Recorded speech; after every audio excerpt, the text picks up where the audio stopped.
Welcome back, everybody. The brothers are back for another edition of our B-Dub Bros podcast show. We are diving back into the world of sports. Had a couple of events throughout the week and a couple of things that we want to touch back on, a couple of news and notes. I'll let my brother Logan jump in. He is the co-host of the show. What are your opening thoughts here for us this week? Oh, yes, sir. Good to be back and back in traffic. What do you know?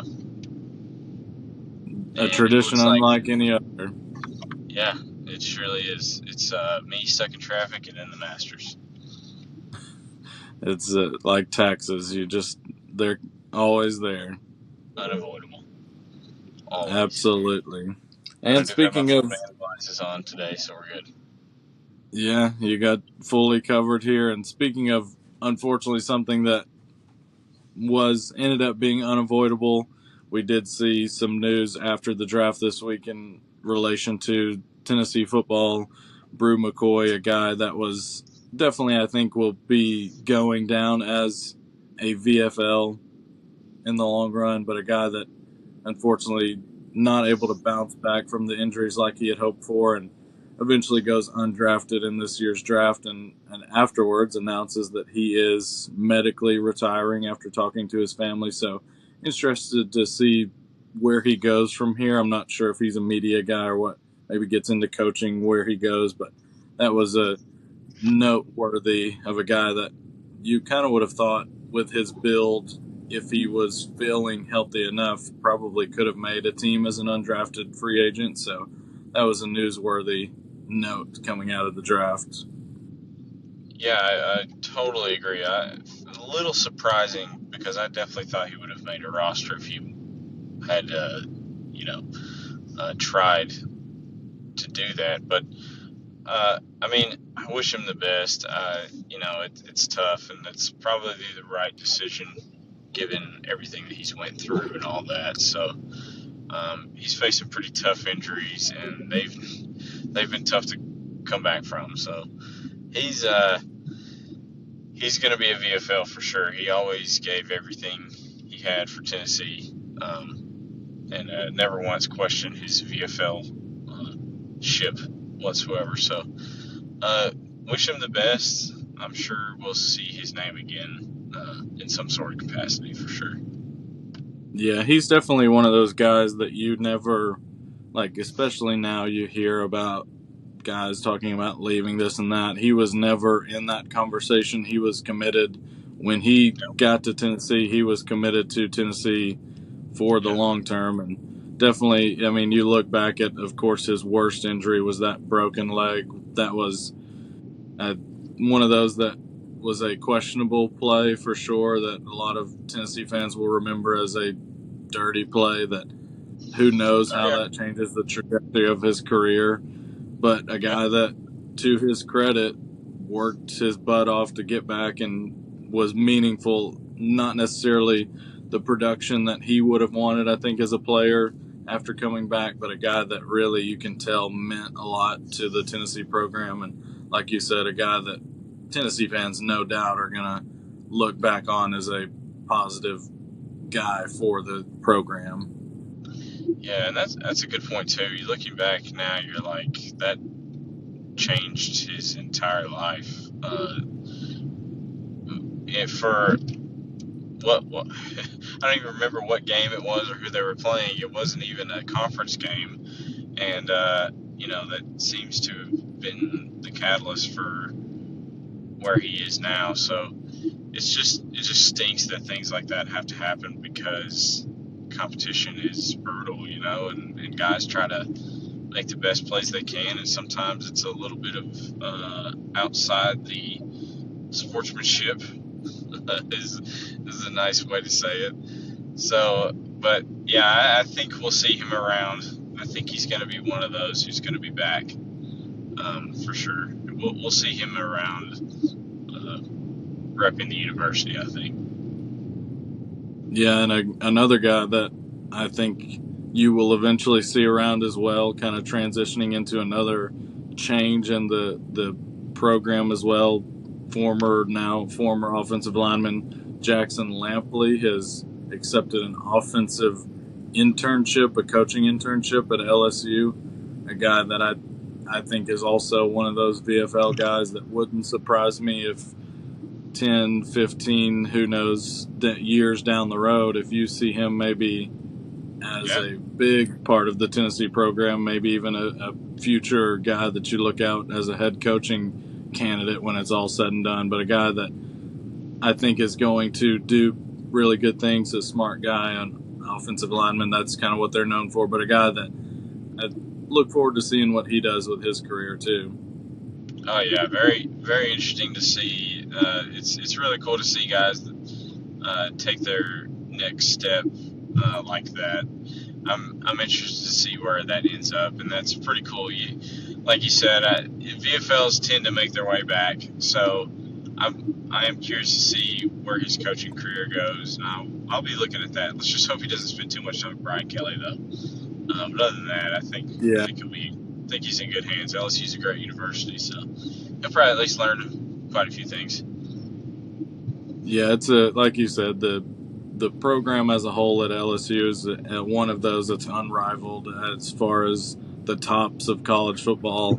Brian Kelly is a guy that we both kind of agree on is maybe not the best role model but he still is a good football coach, an interesting character to say the least. But yeah, I think the term is sleazeball. But, that could be accurate. A guy that I will never forget after, I think it was when he was still at Notre Dame or maybe his first year at LSU, after they lose a game, he talks about hanging his players after the game was over. Yep. So that's the guy. Yeah, he is. And of course, we all remember the fake country accent when he gets to LSU, things like that. But yeah, he's a good football coach. So hopefully Jackson Lampley takes from that side of it rather than the character side of it. But yeah, for sure. I mean, endless entertainment, but what an absolute turd of a human. But anyways, I digress.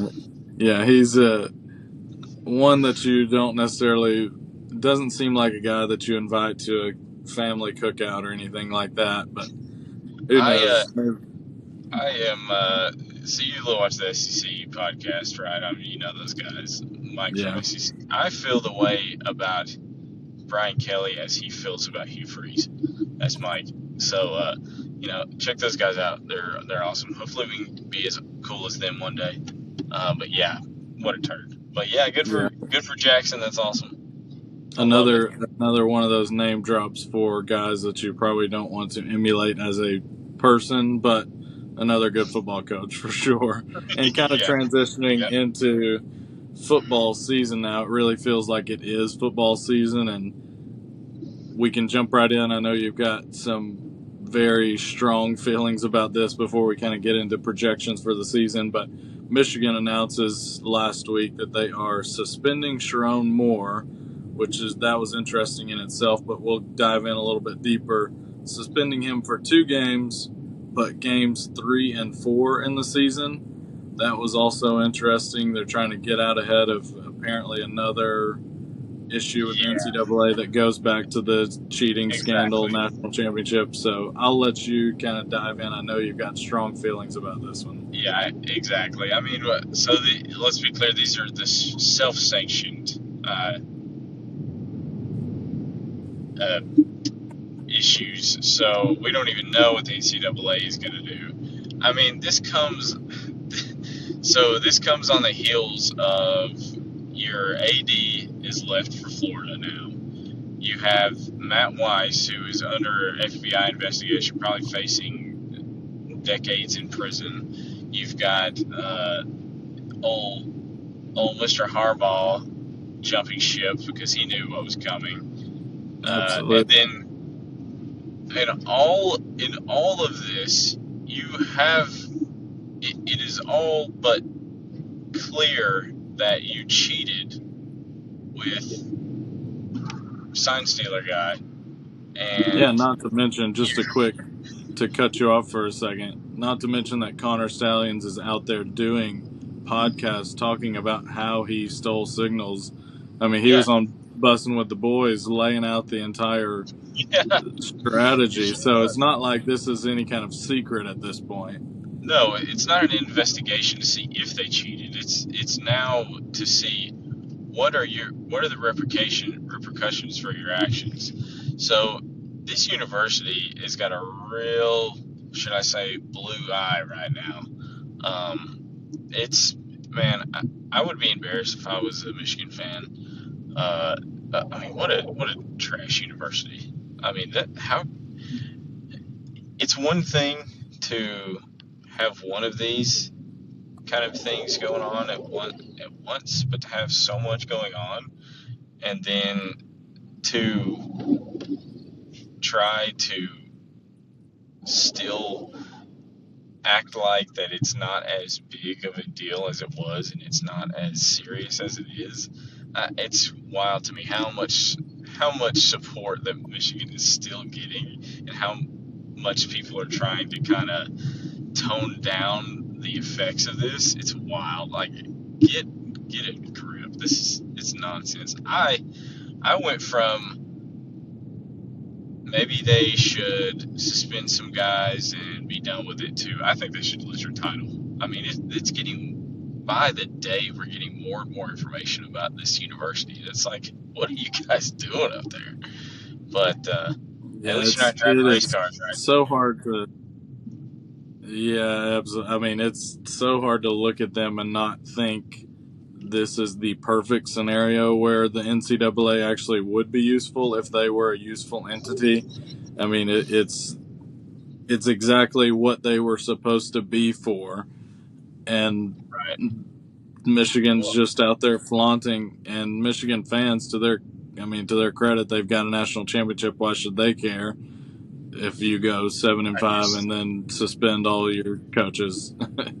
I don't know, man. I think if I was, I hate to, I don't know how I would feel. I guess I'm not exactly sure. I mean, I guess I can use the baseball team as an example because as Tennessee's baseball team, that's nowhere close to the how awesome it would be as a Tennessee football fan to have won a national title. But even then, the university won a title. I'm trying to imagine how I would feel if all of this came out and it was directly affects the outcome of the title. I mean, there is so much coming out about this is that you can't even deny now that it helped them win football games. It helped them win and go undefeated that year. And how would you feel? I don't know. How would you feel if your university finally won a title in football,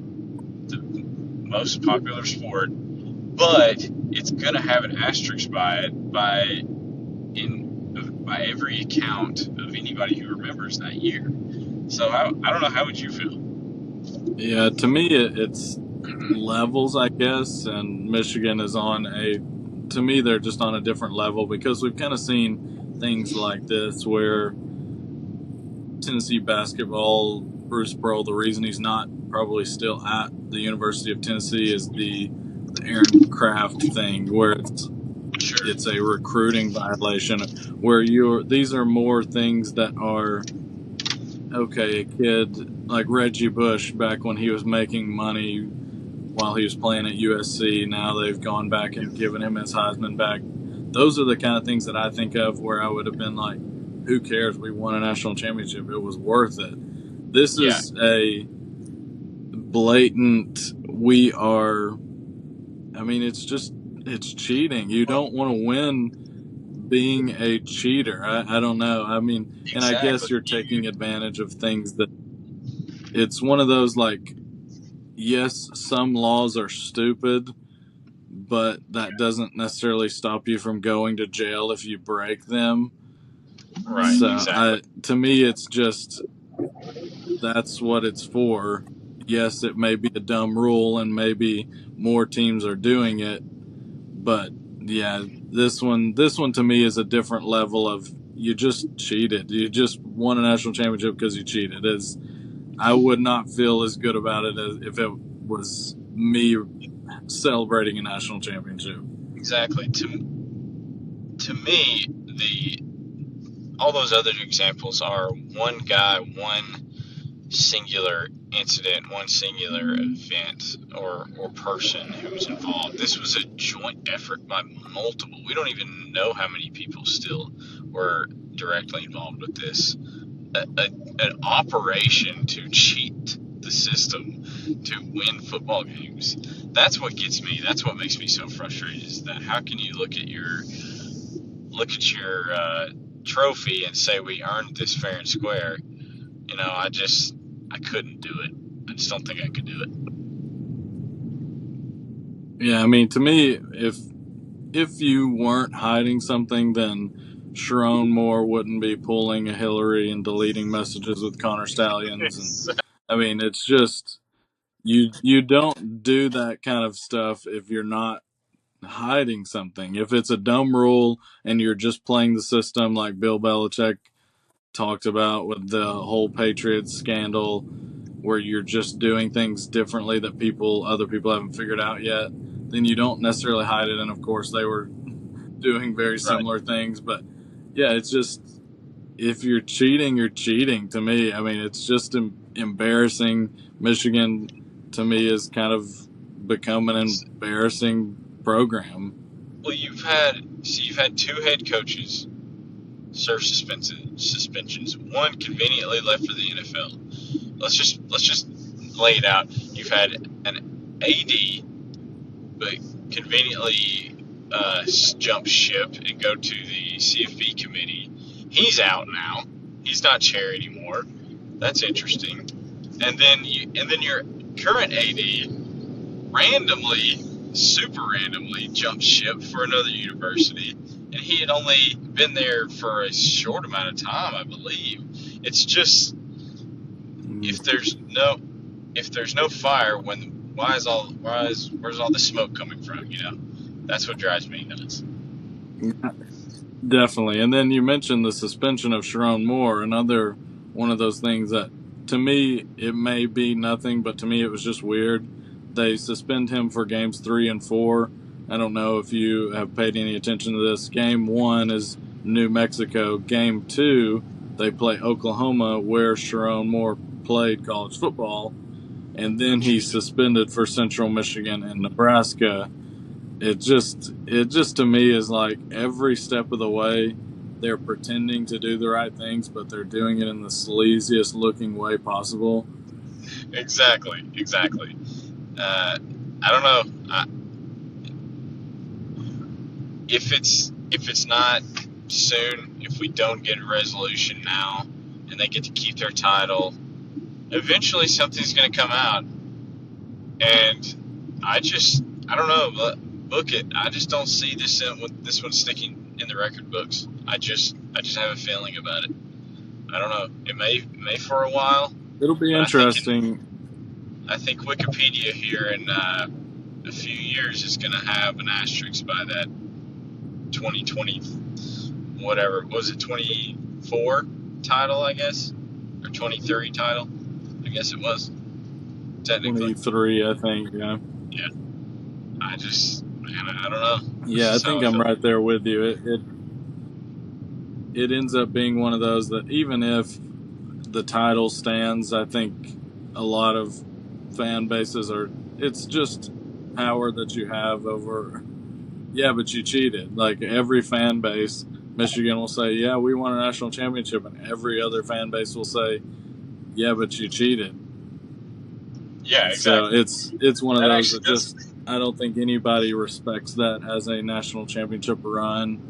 And I agree.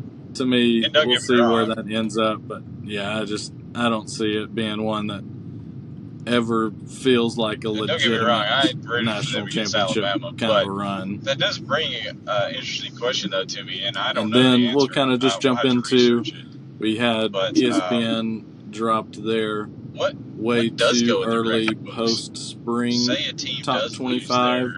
So we'll jump into that, just kind of talking about where some of the teams ranked, some of the teams that we were kind of surprised with. I'll just kind of start with, we'll go kind of down at the bottom, a couple of these lower level teams that are still in the top 25, and then we'll move up to the ones near the very top that for us was definitely surprising. So, first of all, of note, Tennessee, not necessarily surprised they didn't make the top 25 on Tennessee's way too early post spring, and that's to me simply just not sure who the quarterback is going to be. I think ESPN from the outside looking in is maybe overhyping what Nico gives you.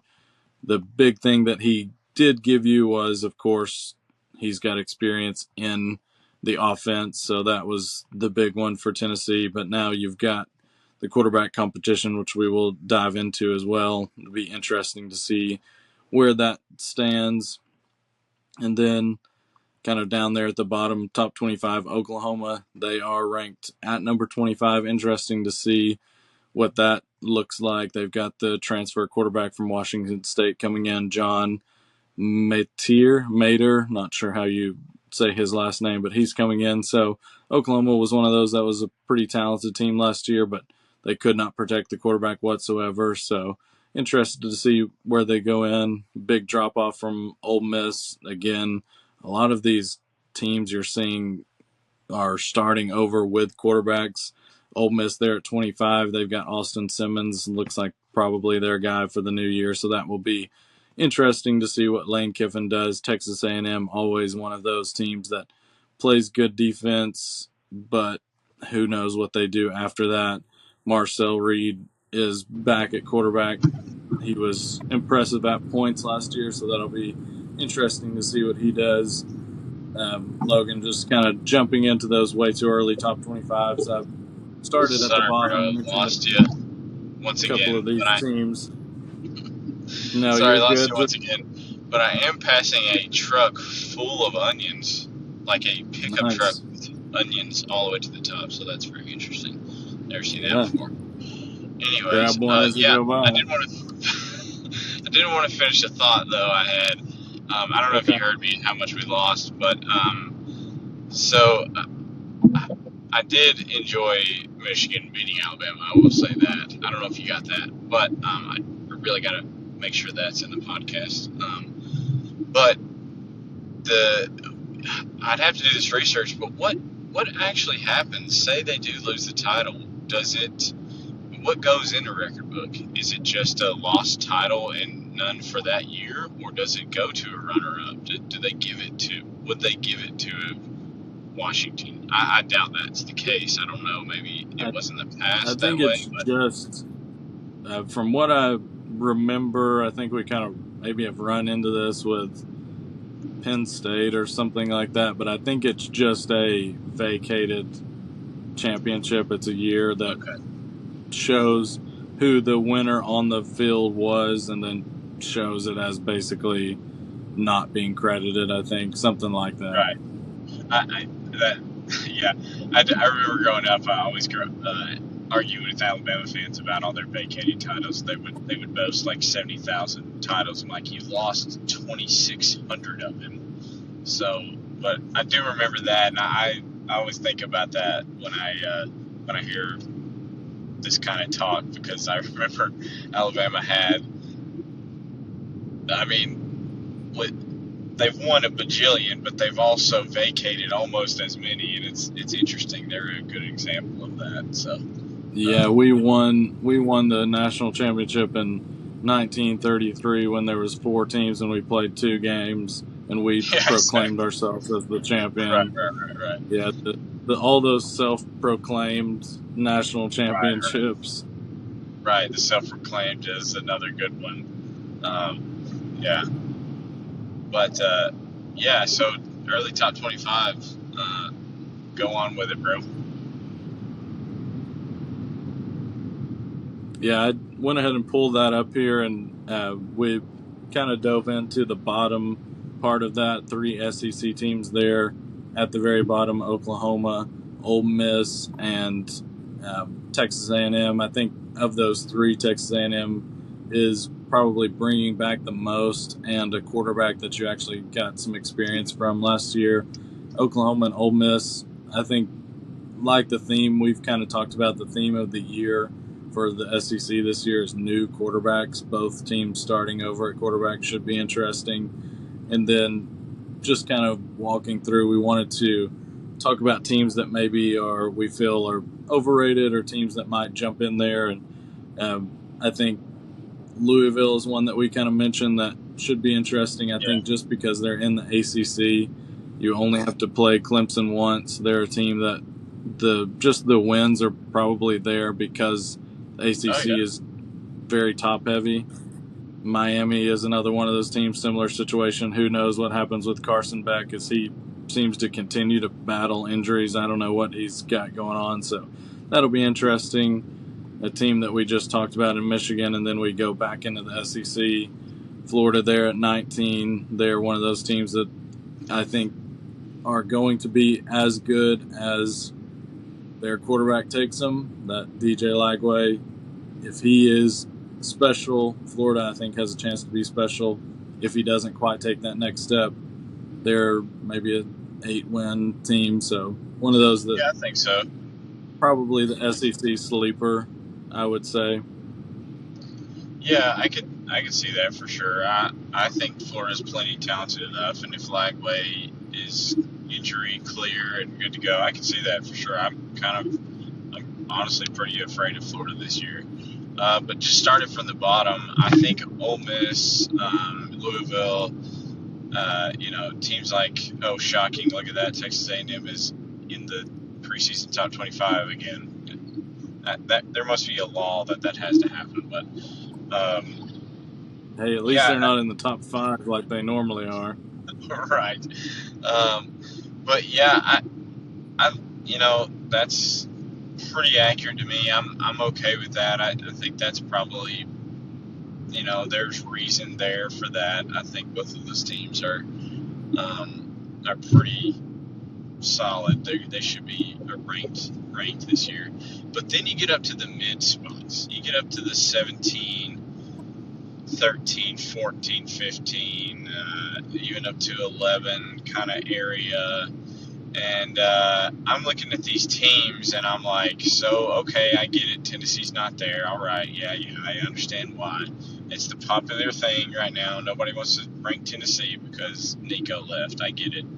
But how can you tell me that all those rosters from 11 to 14 or 15 or 17 are more talented than Tennessee? They deserve to be ranked. You're telling me Indiana is going to be a top 15 team this year? Give me a reason. Yeah, that was definitely the team that popped out to me. Indiana. They bring in Fernando Mendoza, the quarterback from Cal, a team that they were so benefited by a schedule last year. I just don't see it. I mean, yeah, if you win 9 games in the Big Ten, that's solid, but that means that you lost all the good teams on your schedule. Texas Tech, we'll see. They are one of those teams that can kind of pop off. But right. Yeah, to your point, some of these teams that are in there, SMU is, to me, clearly the 4th team in the ACC this year. You got Iowa State, who in the Big 12, yeah, I get it. But, yeah, I'm right there with you that these teams that they've got ranked, it seems like they're ranking on maybe potential. I don't know. It's ESPN, so we're kind of used to that, but I'm right there with you. This is kind of where if you throw out these 5, 6 teams to me, that's where Tennessee probably falls into that category, which would put them in the top 15. So I don't get it either.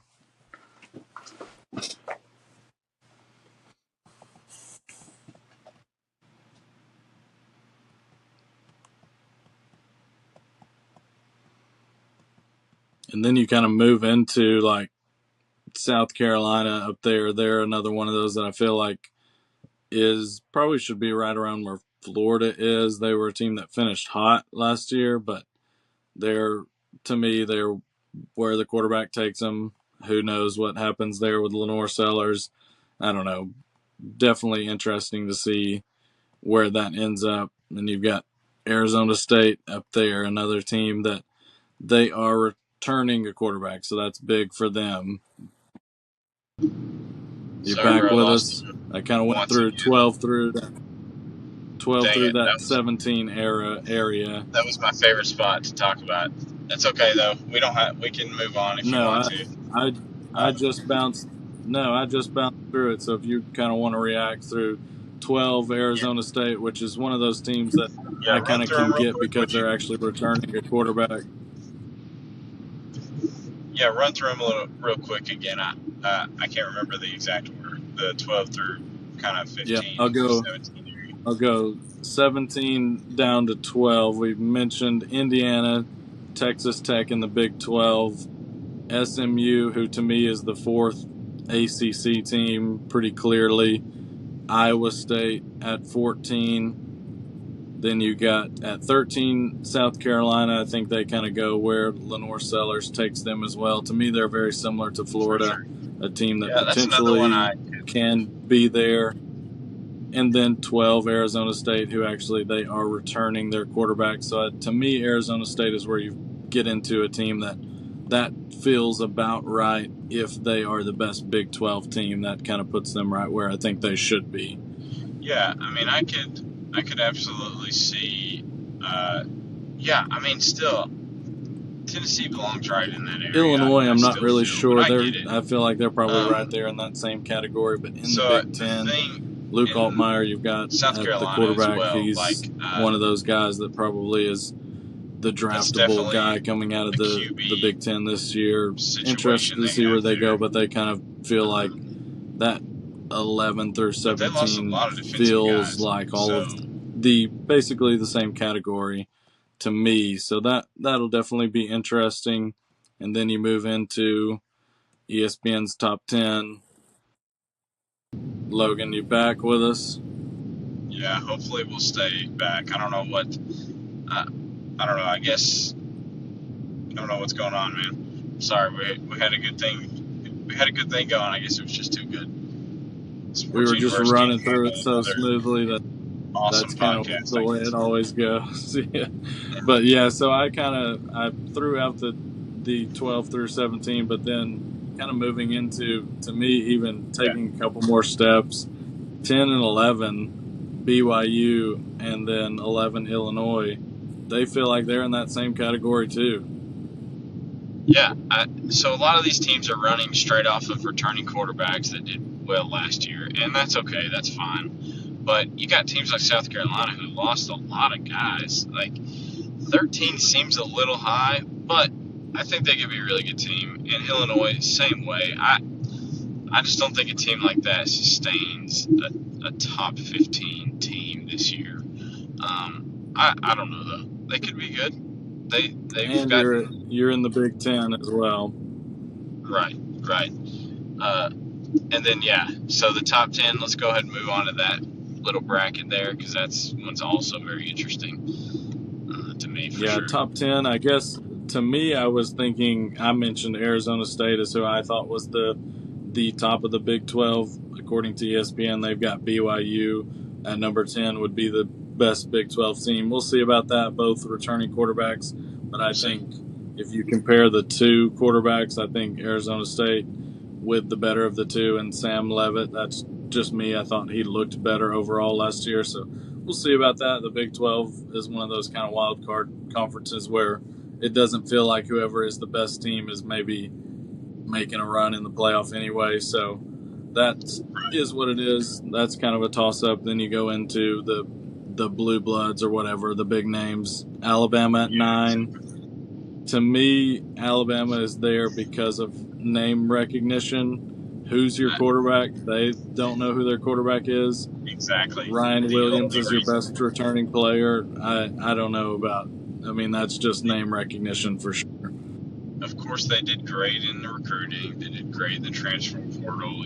No shocker there. But you're coming off of a season of one of your worst seasons since the Saban era, or actually the worst season since the Saban era, I should say. That's the Um, first year of Saban, yeah. and obviously, we didn't expect DeBoer to go win a title this year. It's tough to make a transition like that, but it's purely name recognition. No one else, not a single team in the country. Well, I mean, Tennessee's a perfect example. Loses their starting quarterback and then is a top 10 team. It's just not going to happen. You have a team that's so different. No other team with such turnover would have started in the top 10 after the season they had last year. So that's just silly to me, but I'm not surprised. I'm actually proud of them for not putting them in the top 5, I should say. I guess I'm proud of that. Yeah. Yeah, and you mentioned kind of, I think this is what makes this upcoming season so interesting, is you mentioned kind of those teams with the big turnover and roster changes, things like that. And then I think 2 more teams that fall into that exact same category of name recognition. You had a really good year last year. Oregon at 8, Notre Dame at 7. Both teams losing their quarterbacks, and I'm sure they've got a good guy coming in. But to me, just looking at those two, that feels very Alabama-esque as well. Oh, for sure. And that's Notre Dame's on my list of another thing I wanted to talk about after this. But yeah, same thing. Name recognition. Sure, they're going to be good. They're not going to drop off crazy, but probably not necessarily a top 5 team, and that's why they're right outside of it. So I agree with that. That's good with me. Yeah, and then you move into kind of, this is the top 6 where you're right on the edge of the home playoff games, things like that. Number 6, LSU. I think I get this one into kind of the projections because of Garrett Nussmeier currently is the guy that everybody's talking about maybe being that quarterback this year. So that feels like a projection that he could be. I'm with you. I'm right there with you. They haven't had that. They've had yeah. What did he do last year? What did LSU do? What did Garrett Nussmeier do to have all this hype all of a sudden? Number 6 is egregious to me. It's nonsense, absolute nonsense. But I guess this is why I wait too early. It's a returning. Yeah. To me, it is just the fact that it is a returning SEC quarterback with playing experience, and exactly. That, to me, is all it is. That's what the SEC is this year. Do you have a quarterback? Yep. Exactly. Yeah, and then we move into kind of the top 5. Ohio State, another one of those teams. I don't know who their quarterback is. I haven't followed it that closely with some of these outside quarterback competitions, but they're kind of one of those teams in the Big Ten that you just kind of assume they're going to have it together because they have guys that you can throw the football to. They've got the best wide receiver core in the country. So if you've got a guy that can throw the football at all, they should be good. It's the Big Ten. We'll see. And then... Yep. Well, I just want to say one thing about Ohio State. Here's the thing, and Alabama used to be this way, and LSU is, in most recent history, for the most part, it's been this way too. Just a couple of teams, but Ohio State is one of those teams where it doesn't usually matter who their quarterback is. They're just going to be really good. So they kind of get a pass for me. They're always going to be there. I think they do get that. Unfortunately, because no one likes to see Ohio State win except for Ohio State fans. But guys, be happy to hear this. It probably doesn't matter who your quarterback is because you've got all the money and all the talent in the world surrounding them. So I think they're good right there at the 5. And I think they deserve that recognition. And to me, that's almost kind of where I would put Oregon in that same situation. They're a team that seems to recycle quarterbacks really well. So they're a good one. You can put on that list. They've done a really good job of that, of just grabbing guys. I mean, Bo Nix was a resurgence, kind of a reclamation process, and Dylan Gabriel, he's another guy that you just steal out of the portal and becomes a great player. So, I'm right there with you. I think those are similar categories for them. And then we get into kind of the mainstays. Yeah, yeah, a guy that is 4'7". It's going to be hard to play in the NFL, but a likable guy. So good luck to him.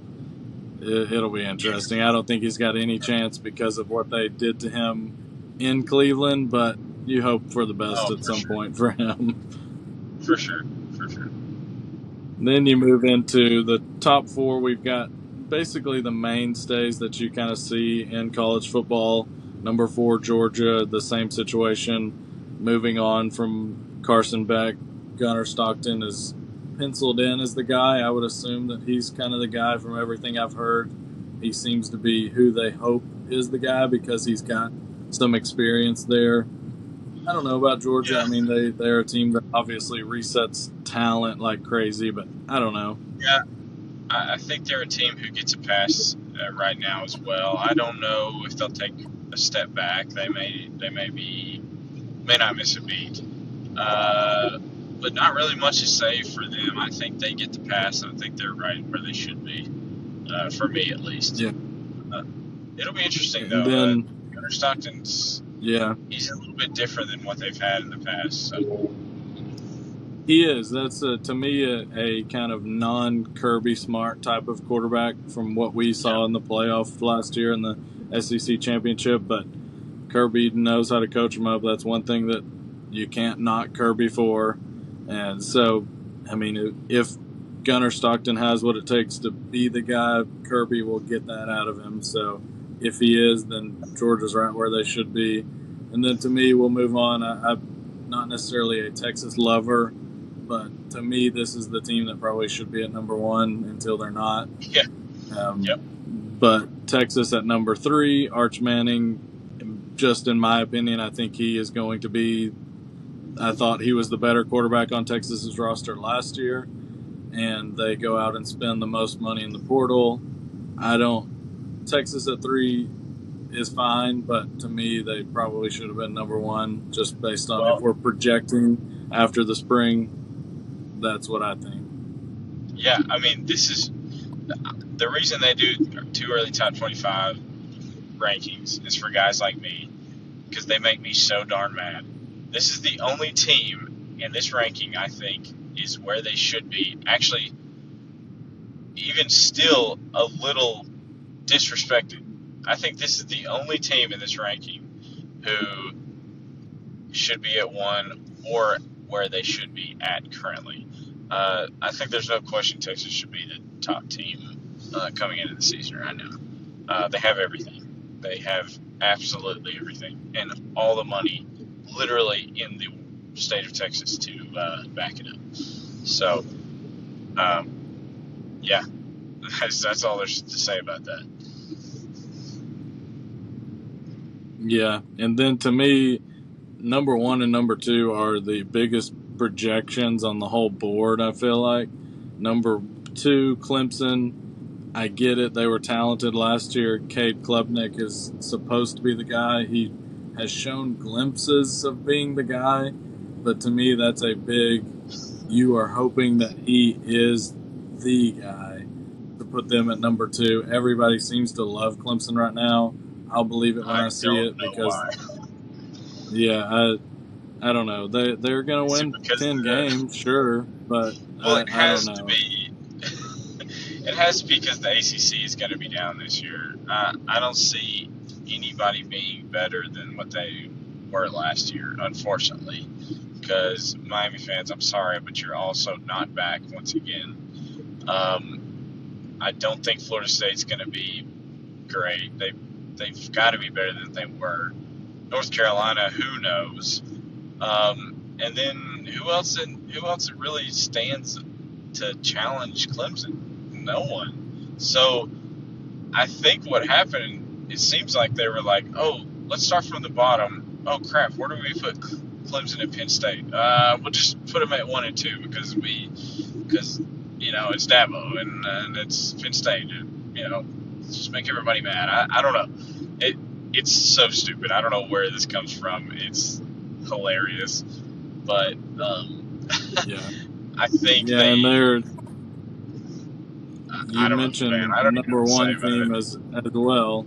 The number one team that they have, Penn State, who is they are returning the quarterback that the Titans would have taken in the second round from all the reports. If he comes out, he's the Titans quarterback this year. But instead, he's a professional quarterback playing college football. Drew Aller, who he's another one of those guys that shows the arm talent, but he's kind of like a former Penn State quarterback to me that's also on the Titans roster.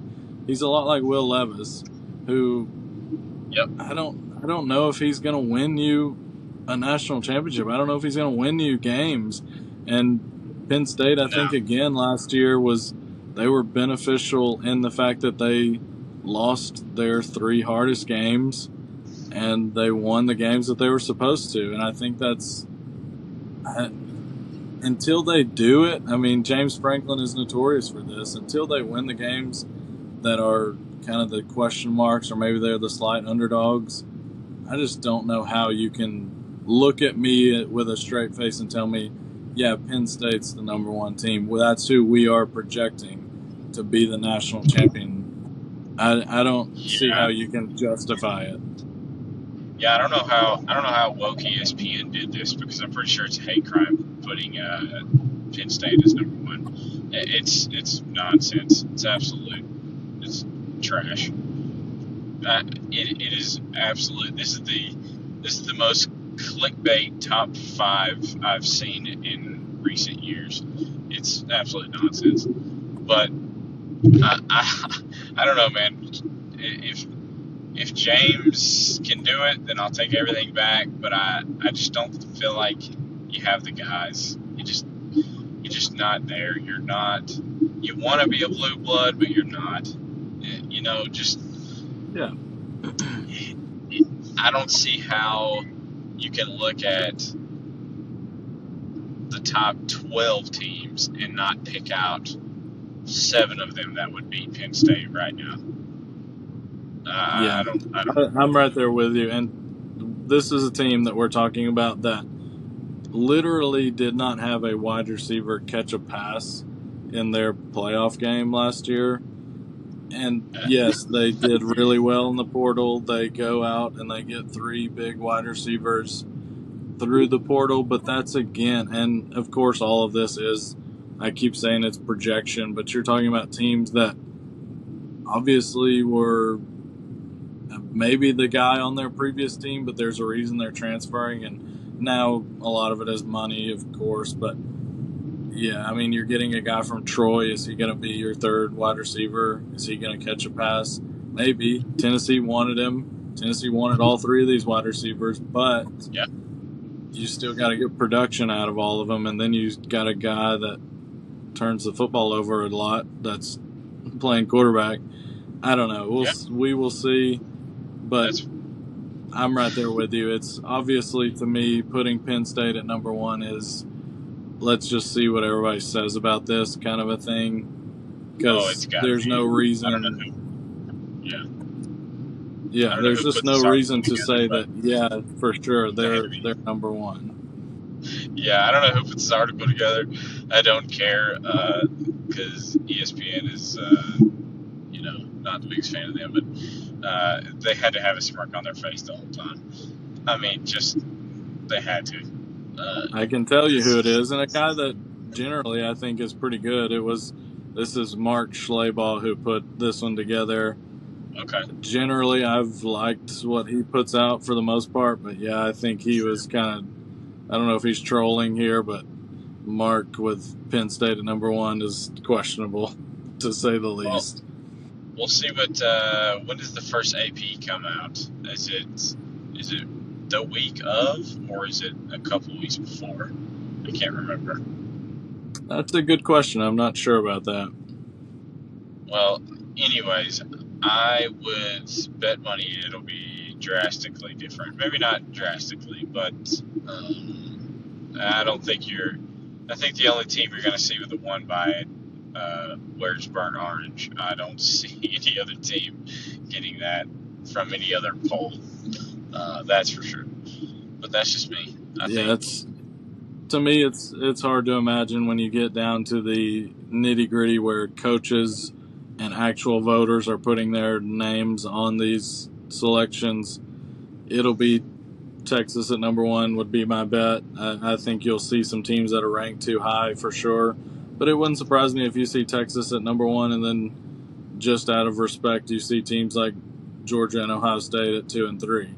That's kind of what I would guess. If it were me, I mean, I would project, and just because I think Texas is probably the better team, I would put Texas at 1. But why not just start the season with Ohio State's your defending national championship? They're 1 until they prove that they're not. Just make it easy that way. That's kind of what you should do, I think. But that's why we love this, is so we can argue about it and so we can spend 15 minutes talking about how dumb we think these guys are that are making money to do it. Exactly. So I love it. I hope rankings never go away. I hope it always stays this way, because it's just so fun to talk about. So that being said, I want to talk about a list of teams that you may think, and I have a list myself, but who do you think is going to take a major step back this year? I don't want any sugarcoating, easy little, like, they may take a few games. I'm talking about who's a team that's going to take a major step back this year. I've got a few I think it will be, and I'm curious who you think it might be. Yeah, I think it'll be interesting. I think probably the Big Ten is one that you'll see a couple of these teams, and I think Indiana probably doesn't finish as a top 25 team. Illinois, I'll believe it when I see it. They're ranked 11 in the way too early top 25.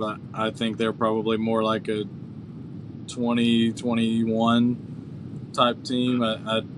They were 10 and 3 last year. 10 wins is impressive in the Big Ten when you're not Ohio State, Michigan, or Penn State, and now Oregon. So, yeah, I think 10 wins in the Big Ten this year would be impressive. I think, to me, Ole Miss is an easy one that you see that was on the cusp of the playoff last year. That's kind of one that I lean to. Okay, so you think a drastic step back for Ole Miss? I mean, yeah, they were what were they, 9 and 3 last year? I think you could see the change in quarterback. I don't know. I haven't seen their schedule, but it wouldn't surprise me. They were 10 and 3 last year, won their bowl game. It wouldn't surprise me if they were a drastic step back. Wouldn't be 8 wins, but I think they're kind of in that 7-8 win category to me, which that think counts. Yeah, I don't know. It'll be interesting. I think. I mean, the top 25 it's one of those that's the most consistent, almost in sports, is the college football top 25. That you really get 6 or 8 outliers, but the top. Yeah. You've got 15 teams that are always there. So with that, who are you kind of thinking of that takes that step back?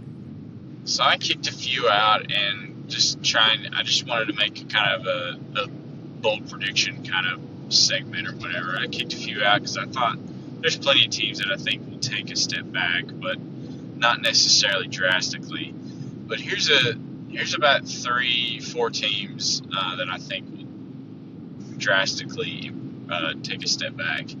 Of course, we agree on Indiana. I think they're maybe a 7-win football team. Missouri, I think they're going to take a drastic step back. The recruiting and the transfer portal has absolutely decimated that team. I think they'll take a major step back this year. And 2, this next one may not be popular, but I think Notre Dame's going to take a real big step back. I think they're going to go back to the old Notre Dame that we've been used to. And then, because again, maybe prove me wrong. I like their coach. I think he's cool. I think you can really take him places. But I think that the recipe was just right for them last year. I kind of prove it. I'm in a prove it to me stage with them. And then my number 1 team that ESPN thinks is their number 1 team is Penn State. I think they will take a drastic step back this year. That may be a hot take, But I think again they were in the right place at the right time last season. I think even their Yeah. losses worked out for them perfectly. I think you mentioned that earlier. I think the playoff seeding played out perfectly for them, and I think they're probably a 3-4 loss team this year. But I don't know. That's what I think. Are there any teams that you think will improve this year? Maybe just a couple that you think could, right off the top, you think? Yeah, I think a team that, for whatever reason, I just kind of feel good about because of, I think that they were a lot closer than they were last year, and I've mentioned them a couple times. I think Auburn gets better this year. I So think you they are on the go. Auburn bandwagon. Okay. I wouldn't say that they are a playoff team by any measure, but I think they're a team that I can got it. win 8 games, maybe 9 games, and that would be a huge improvement for them. So Sure. I kind of think they're right around there. And then a team that I think needs it as much as anybody, and I'm going to go out on a limb here with that their young quarterback got the experience he needed last year. I think maybe watch out for Nebraska to beat a couple of these better Big Ten teams. You And stole mine. B, That was one of mine. I don't think that they are, again, I don't know that they're a playoff contender, but I think they're a team that they've nearly beaten all these big teams in the Big Ten the last couple of seasons. And now Yeah. you've got a true sophomore who got all the experience he could have wanted last year. Maybe they get to 7-8 wins this year and make Will Compton really happy. Yeah. Yeah. No, I agree. Well, since you stole mine, I'm going to try to think of one real quick. I think a team that we have been kind of waiting to get back to where they were. I think the Baylor Bears are going to beat some people that we were not talking about at the beginning of this coming up season. I think I it like is Baylor. time for Yeah. them to get back to where they were. They've had some really good winning seasons in recent years, and they've been down for a while. I could see them ruining a few people's days this coming up season. They've got that dark horse mentality,